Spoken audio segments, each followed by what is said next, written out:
2 tahun terakhir teman Zen Ortu pasti memiliki profesi tambahan yang baru, yaitu menjadi guru, ya kan?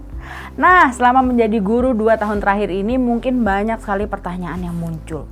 2 diantaranya adalah yang pertama, kenapa ya kok kerja berjam-jam tuh tahan, tapi kalau menemani putra-putri belajar baru 15 menit rasanya rontok.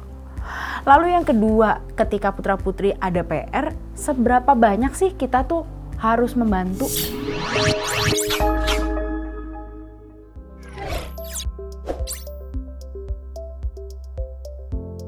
Di video ini kita akan coba jawab 2 pertanyaan tadi. Sekarang pertanyaan pertama dulu yuk. Pertama-tama kita temperature check dulu yuk. How are you, Iyang? Beri jeda pada diri, dengarkan pikiran, dan akui segala pikiran yang muncul. Berikutnya, pejamkan mata. Lalu, fokus di segala sensasi yang ada di tubuh. Jangan kaget, sensasi yang muncul bisa bermacam-macam. Bisa rasa dingin, bisa rasa bergetar, bisa rasa panas, hangat, maupun rasa seperti kesemutan. Akui saja semua perasaan dan pikiran ini.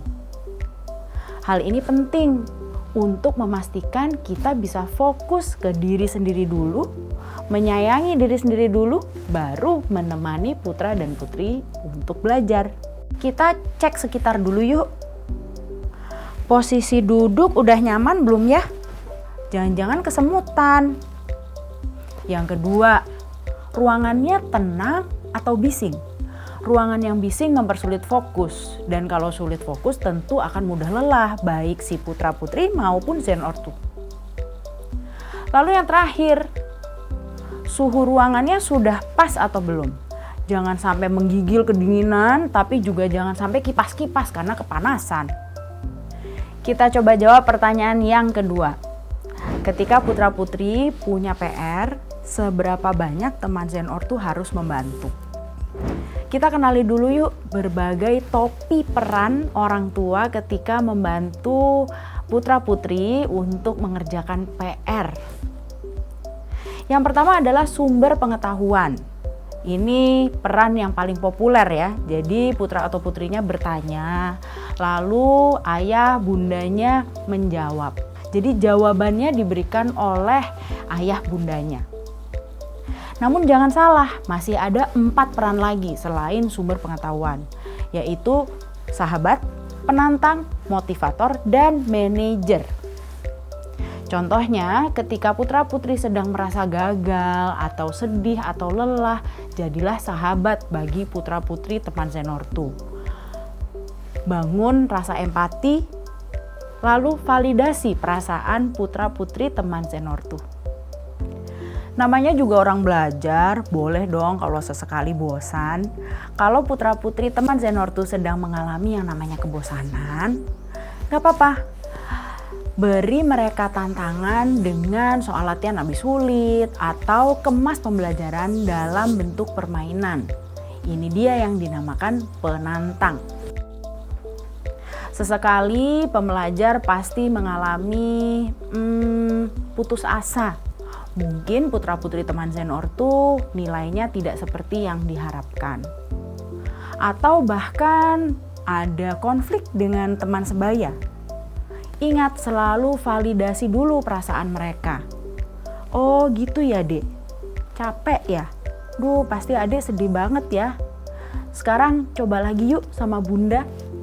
Di sini teman Zen Ortu berperan sebagai motivator. Masih ada 1 peran terakhir, yaitu manajer. Bayangkan putra-putri teman Zen Ortu itu adalah atlet, sedangkan teman Zen Ortu adalah pelatihnya. Ajak si atlet untuk merencanakan jadwal belajar, target capaian, dan bagaimana untuk mencapai target tersebut. Kita coba ya. Jadi, jangan lupa temperature check, sesuaikan kondisi sekeliling, dan bersikap fleksibel ketika menemani putra-putri belajar.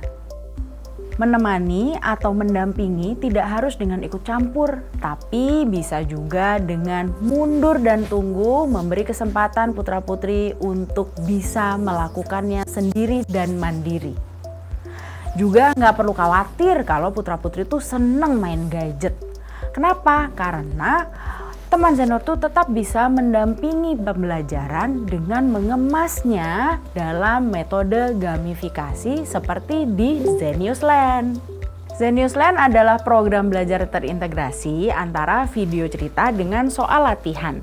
Jadi, putra-putri teman Zen Ortu rasanya seperti bermain, tapi secara tidak sadar sedang diasah literasi membaca dan literasi menghitungnya. Selamat bermain dengan kesayangan teman Zen Ortu. Ortu hebat, anaknya semangat. Terima kasih sudah menonton video ini. Terus belajar menjadi teman belajar putra-putri teman Zen Ortu. Jangan lupa komen, like, and subscribe.